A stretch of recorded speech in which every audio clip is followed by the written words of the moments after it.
A massive explosion rips through a black SUV, sending a wall of fire into the rainy night. Back in a quiet, dimly lit shop where a silver needle slides through black silk with a sharp hiss. The world thinks the Iron King built this empire with blood, So-Yeon whispers, her eyes cold as ice. They're wrong. He is just my puppet, and I am the one holding his strings. While the police hunt for a ghost and gangs start a war they can't win, they are all overlooking the girl in the plain dress snipping a red thread at her table. One wrong move, and So-Yeon doesn't just ruin a suit. She pulls the final stitch and lets the whole city burn. The heavy glass doors of the Syndicate headquarters hissed open. So-Yeon walked through the lobby, clutching a garment bag like it was her only shield. To the armed guards, she was just the seamstress girl, a quiet, pale shadow in a plain linen dress. They didn't even bother to check her bag. If they had, they would have found the bespoke charcoal suit inside, but they wouldn't have noticed the microtransmitters stitched into the silk lining of the lapel. Upstairs, the Iron King, Baekho, was screaming. The sound of a glass vase shattering echoed through the hallway. When So-Yeon entered the office, the air smelled of expensive cigars and cheap fear. Baekho was a mountain of a man with a scarred face and a voice like grinding stones. He was currently throwing a tantrum because a rival gang had blocked his latest shipment at the docks. They think they can choke me? Baekho roared, slamming his fist onto the mahogany desk. I'll burn their warehouses to the ground. I'll kill every man on that pier. So-Yeon didn't flinch. She walked forward with a small, shy smile. Your suit is ready for the gala tonight, Mr. Baekho, she said softly. Her voice was like silk, barely a whisper. May I check the fit? You must look powerful tonight. People only follow a man who looks like a king. Baekho puffed out his chest, his ego easily stroked. Fine. Make it quick. As she adjusted the shoulders of the jacket, her fingers moved with surgical speed. While she pretended to smooth out a wrinkle, she leaned in close to his ear. I heard the dock workers are upset about the new taxes, not the rival gang, she murmured, making it sound like a casual thought. If you lower the fee by just 2%, they will turn on your rivals for you. You won't have to waste a single bullet. Baekho blinked. The rage in his eyes flickered into a dull realization. He thought the idea had sprouted in his own brain. Actually, he barked at his terrified lieutenants, I have a better plan. We don't burn the docks. We buy the workers. It's smarter. It's what a king would do. The lieutenants nodded frantically, praising his brilliance. So-Yeon stepped back, bowing her head modestly. Behind her lowered lashes, her eyes were cold and sharp. She had just saved his empire for the third time this week, and the fool didn't even know it. She had stitched the strategy into his mind as easily as she had stitched the thread into his coat. As she left the office, she pulled a small device from her pocket.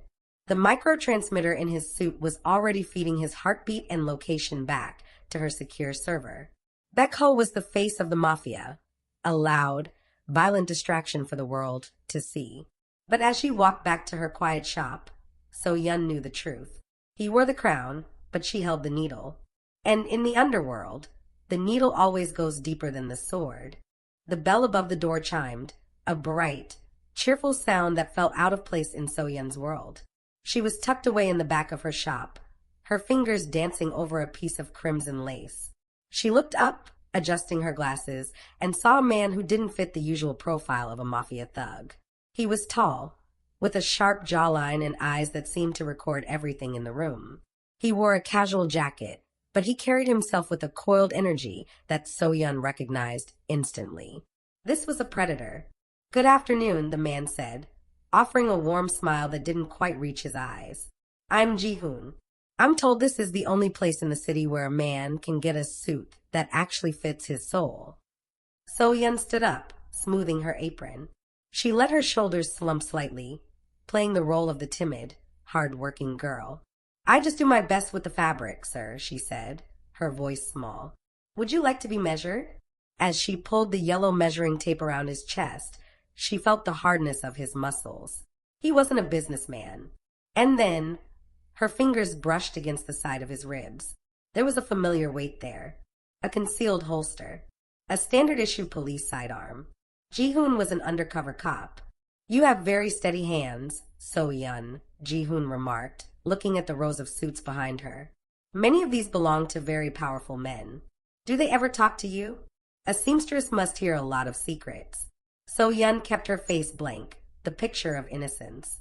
I mostly just hear about sleeve lengths and button preferences, Mr. Ji-hoon. Most men are too busy talking about themselves to notice a girl like me.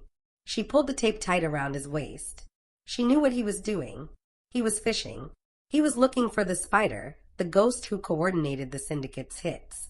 He thought he could charm the truth out of a simple shop girl. I'm looking for someone, he said softly, leaning in a bit closer. A ghost who moves in the shadows of the Liu family. They say this ghost is the real reason Baekho is still alive. What do you think? So-Yeon let out a tiny, nervous laugh and stepped back.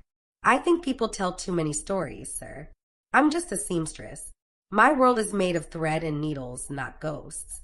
She wrote down his measurements in a notebook, her handwriting neat and feminine. Inside her mind, she was already calculating how to lead him into a dead end. He was handsome, and his curiosity was dangerous. If she killed him now, the police would swarm her shop. No, she had to play the game. She had to be the sweet girl until he looked the other way. Your suit will be ready in a week, she said, looking up at him with wide, trusting eyes. I look forward to it, Ji-hoon replied. He lingered for a second too long, his gaze searching her face. When he finally left, So-Yeon didn't move. She watched him through the window until he disappeared into the crowd. She picked up her scissors and snipped a loose thread on a mannequin. He was a good hunter, but he had no idea he was standing in the middle of the web. The underground dining room was filled with the smell of roasted duck and the thick tension of a brewing mutiny. Baekho sat at the head of the table, laughing too loudly, unaware that the man to his left, a lieutenant named Liu Bai, had a poisoned dagger tucked into his boot. So-Yeon was there, of course.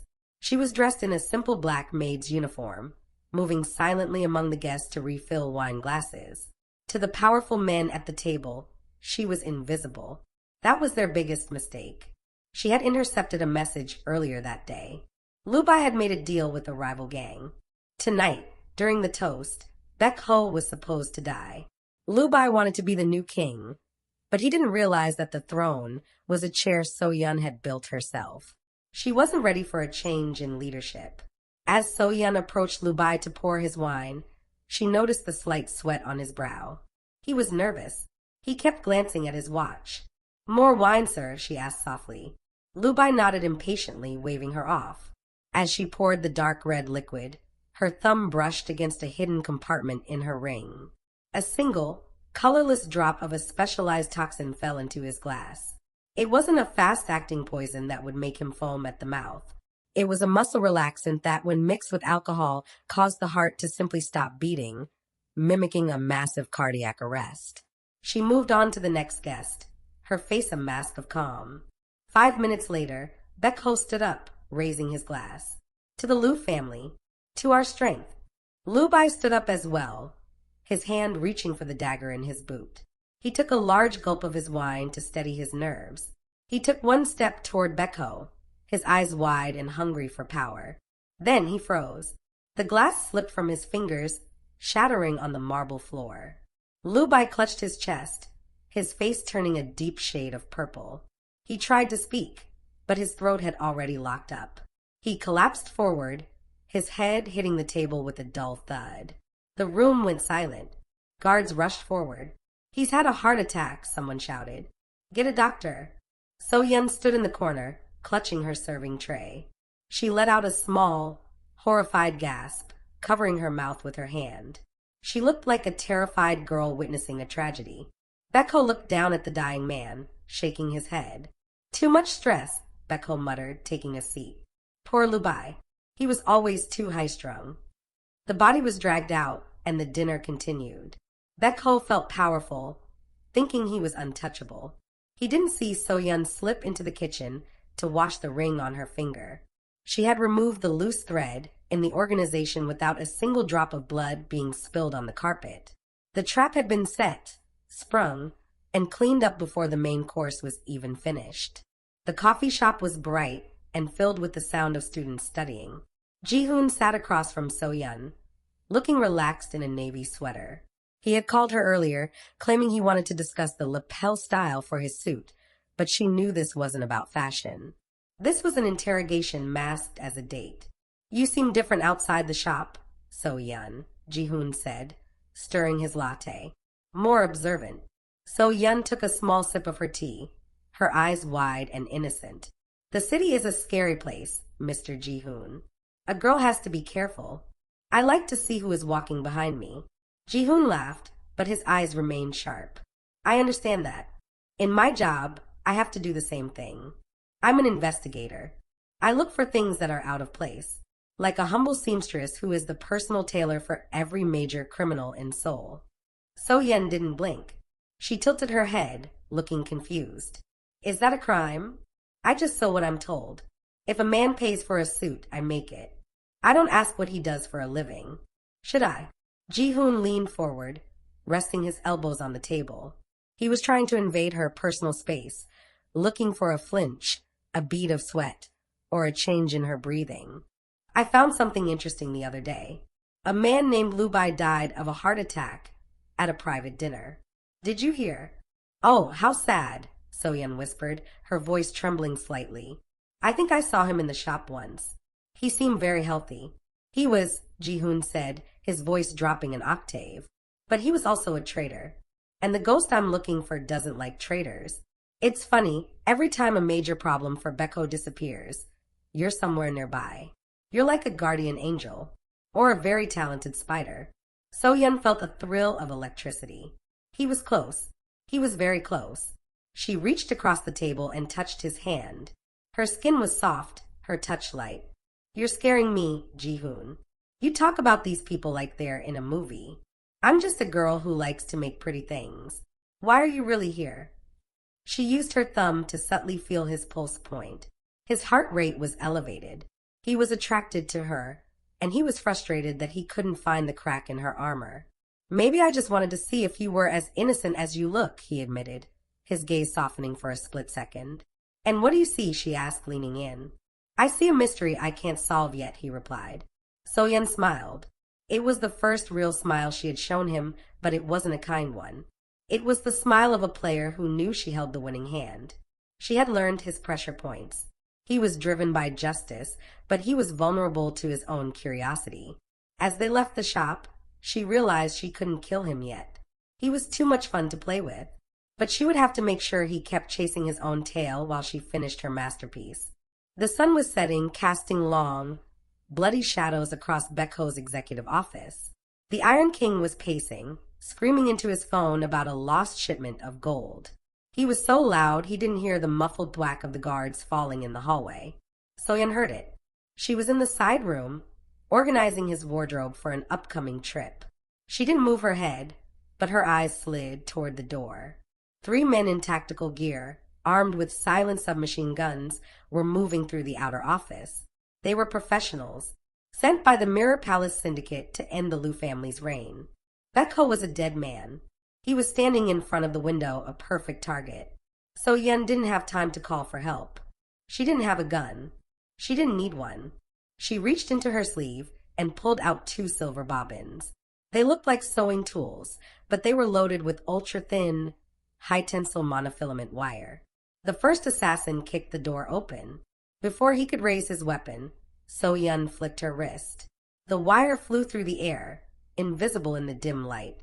It wrapped around the man's throat with terrifying precision. With a sharp tug, the wire sliced through his windpipe.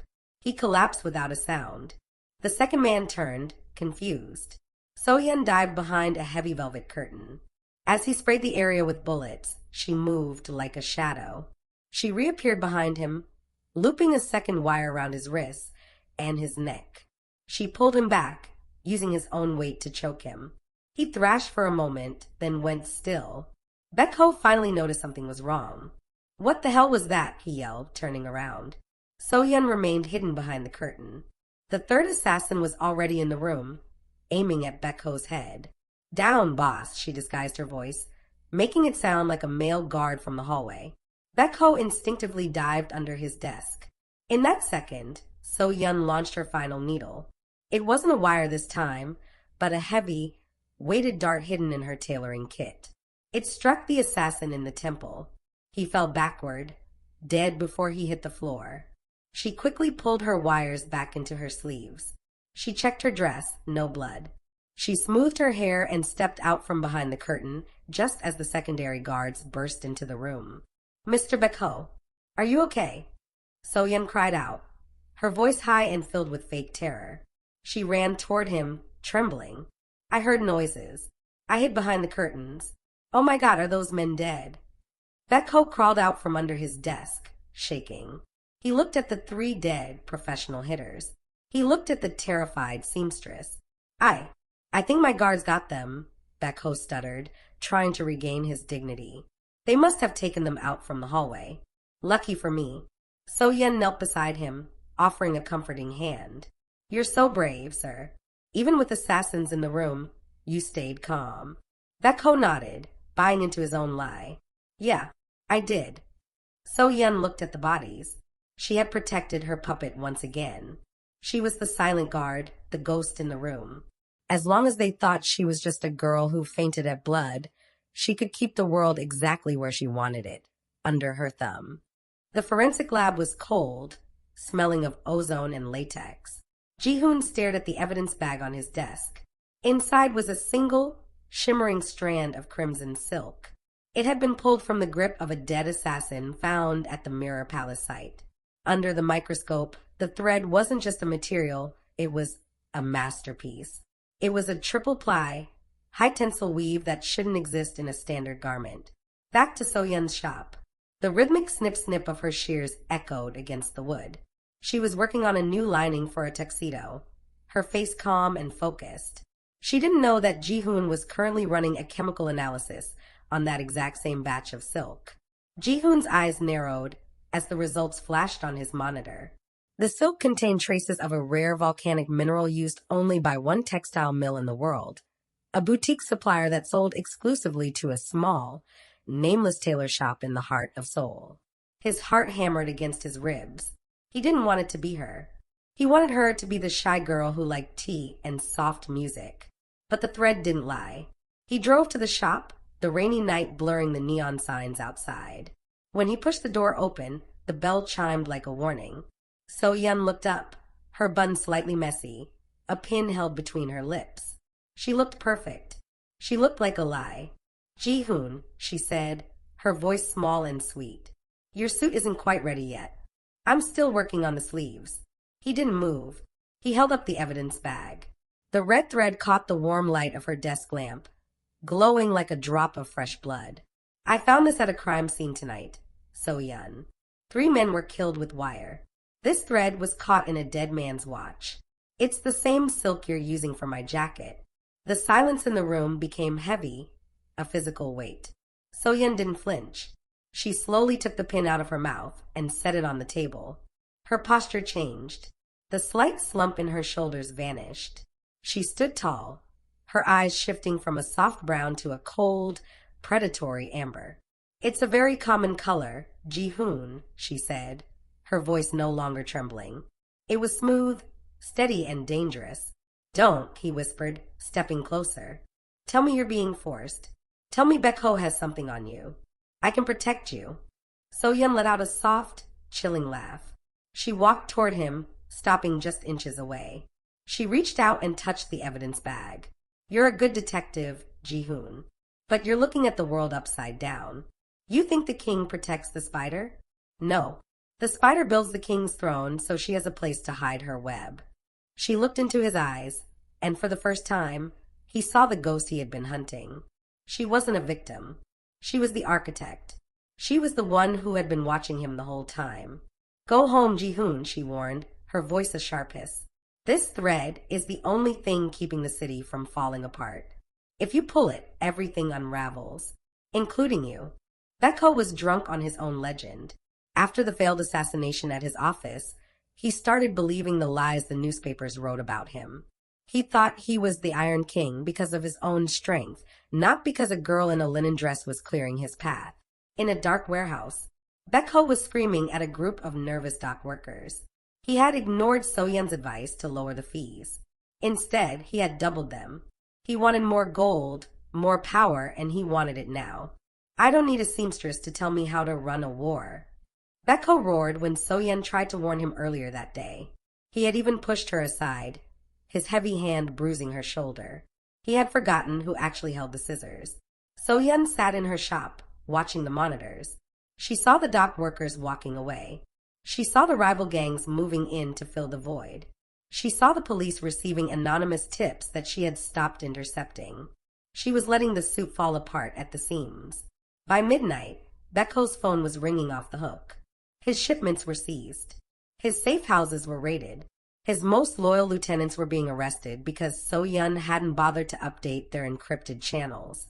The empire was bleeding out, and Baekho was standing in the middle of it, confused and angry. He stormed into So-Yeon's shop at 2 a.m., his expensive suit wrinkled and stained with sweat. "Fix this," he demanded, slamming his gun onto her cutting table. "The Mirror Palace is at my door. The police are everywhere.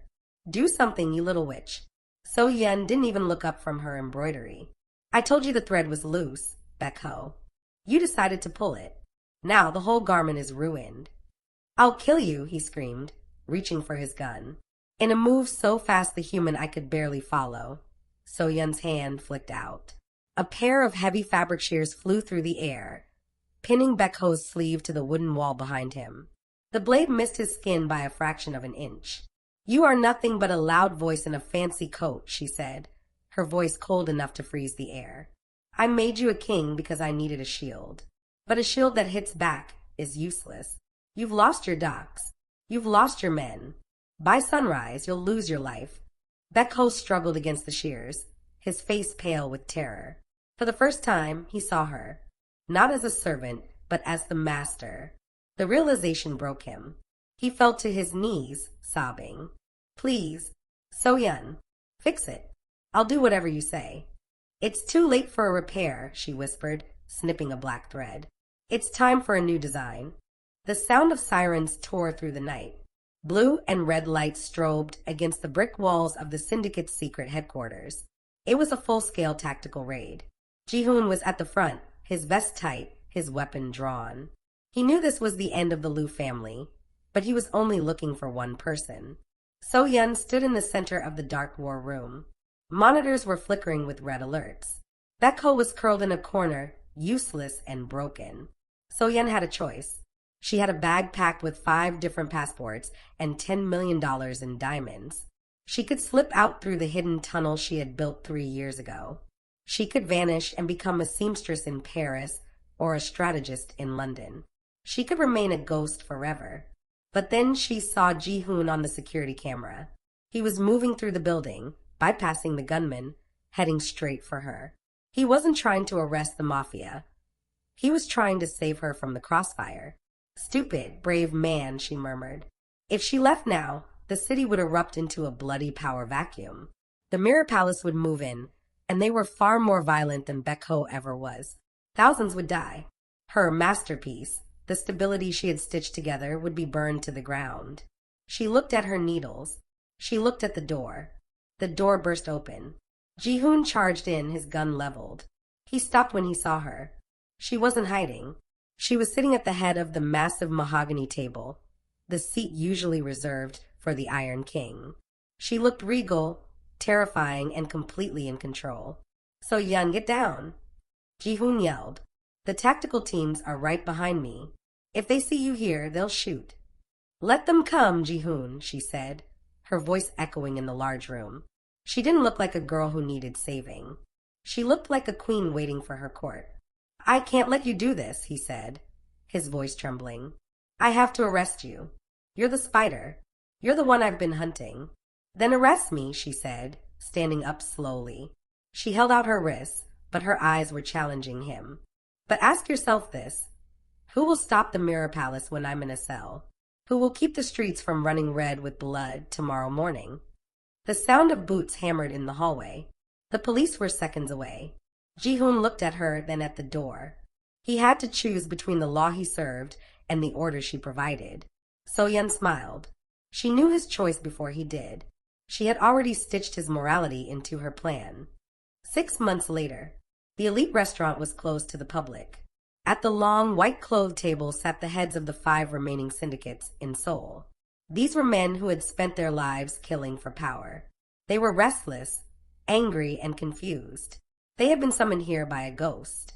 The doors opened. So-Yeon walked in. She wasn't wearing a plain dress anymore.